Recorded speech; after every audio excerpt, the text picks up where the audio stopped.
Hello everyone, this is Christy, and in this short video today I will show you how you can separate audio from video in Premiere in a clip you insert in your timeline.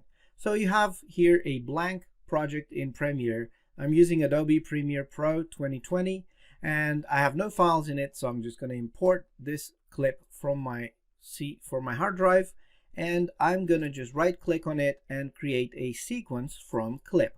So there is a sequence down here with my clip and it's playing, and as you can see I have video and audio on the timeline here, but I want to use this video as a background for a Zoom virtual background, so I don't need the audio for this. So if I zoom in here, you can see that the audio and video moves with my video, so whatever I do the audio just follows it.